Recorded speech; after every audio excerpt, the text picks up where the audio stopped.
मुख्यमंत्री पुष्कर सिंह धामी की अध्यक्षता में सचिवालय में आज कैबिनेट की बैठक आहूत की गई। मंत्रिमंडल की इस बैठक में 11 प्रस्ताव आए, जिसमें धामी कैबिनेट ने अपनी मुहर लगाई। कैबिनेट बैठक में महत्वपूर्ण निर्णय उत्तराखंड योग नीति को लेकर लिया गया। नियमावली में संशोधन करते हुए राज्य के कई स्थानों को योग हब के रूप में विकसित करने का लक्ष्य रखा गया है। इसके साथ ही बैठक में किन प्रस्तावों पर मुहर लगी, आइए आपको ग्राफिक्स के जरिए बताते हैं। उत्तराखंड अधिप्राप्ति नियमावली में संशोधन। स्थानीय लोगों को रोजगार देने पर प्राथमिकता। अब 10 करोड़ रुपए तक के ठेके स्थानीय लोगों को मिलेंगे। सभी अलग अलग श्रेणी के ठेकेदारों के लिए सीमा बढ़ाई गई है। स्वयं सहायता समूहों को 5 लाख तक के मिलेंगे काम। टेंडर्स को पारदर्शी बनाने के लिए किया जाएगा पूरी तरह ऑनलाइन। उत्तराखंड में नई औद्योगिक नीति लाने पर कैबिनेट ने लगाई मुहर। अलग अलग श्रेणी के उद्योगों के लिए नई नियमावली तैयार होगी। धामी कैबिनेट ने सभी श्रेणी के उद्योगों को सब्सिडी देने का फैसला लिया है। पर्वतीय जिलों में लगने वाले उद्योगों को मिलेगी अतिरिक्त सब्सिडी। उत्तराखंड में मिथाइल अल्कोहल को विष के तौर पर दर्ज किया गया। उत्तराखंड में बाढ़ सुरक्षा प्रतिवेदन को मिली धामी कैबिनेट की मंजूरी। उत्तराखंड में चाय विकास बोर्ड में 11 अतिरिक्त पद सृजन कर धामी कैबिनेट की मुहर। उत्तराखंड में योग हब बनाने की तैयारी। हब बनाने वालों को मिलेगी सब्सिडी। उत्तराखंड में अटल स्वास्थ्य योजना और आयुष्मान योजना में पेमेंट के बैकलॉग को दूर करने के लिए 75 करोड़ की व्यवस्था को मिली धामी कैबिनेट की मंजूरी। उत्तराखंड में दून और हल्द्वानी मेडिकल कॉलेजों में आने वाले तीमारदारों को सस्ती दरों पर रहने खाने की व्यवस्था को मिली धामी कैबिनेट की मंजूरी। वहीं बैठक में लिए गए फैसलों पर सचिव शैलेश बगौली विस्तार से जानकारी दे रहे हैं। 25 तक थी और अब ये नई नीति आज औद्योगिक विकास विभाग ने आज प्रस्तावित की थी, जिसमें माननीय मंत्रिमंडल द्वारा इसमें सहमति दी गई है।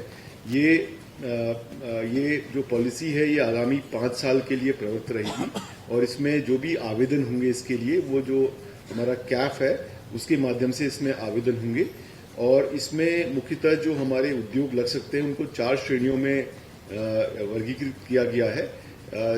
सबसे पहले है लार्ज इंडस्ट्री, उसको 50 करोड़ से लेकर के 200 करोड़ तक की इंडस्ट्री लार्ज की कैटेगरी में आएगी। अल्ट्रा लार्ज की कैटेगरी में 200 करोड़ से लेकर के 500 करोड़ तक। उसके अलावा मेगा में 500 करोड़ से लेकर के 1000 करोड़ तक और अल्ट्रा मेगा में 1000 करोड़ से ऊपर तक की सीमा इसमें निर्धारित की गई है। इसमें जो न्यूनतम स्थायी रोजगार है वो 50, 150, 300 और 500 क्रमशः ये इस तरह से इसमें निर्धारित किया जाएगा। मतलब जो न्यूनतम जो रोजगार होना चाहिए आपका लार्ज के लिए 50 स्थायी रोजगार होना चाहिए न्यूनतम, अल्ट्रा लार्ज के लिए 150, उसके बाद मेगा के लिए 300 और अल्ट्रा मेगा के लिए 500। ये न्यूनतम स्थायी रोजगार की सीमा निर्धारित की गई है।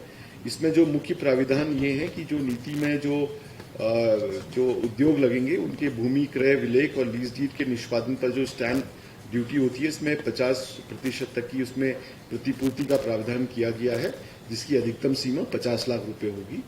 इसके अतिरिक्त इसमें लार्ज के लिए सब्सिडी की भी व्यवस्था, इसमें सभी इंडस्ट्रीज के लिए सब्सिडी की व्यवस्था भी की गई है और जो कि लार्ज के लिए 10%, अल्ट्रा लार्ज के लिए 12%, अल्ट्रा मेगा के लिए 15% और अल्ट्रा मेगा के लिए 20% तक जो कैपिटल सब्सिडी है वो दी जाएगी।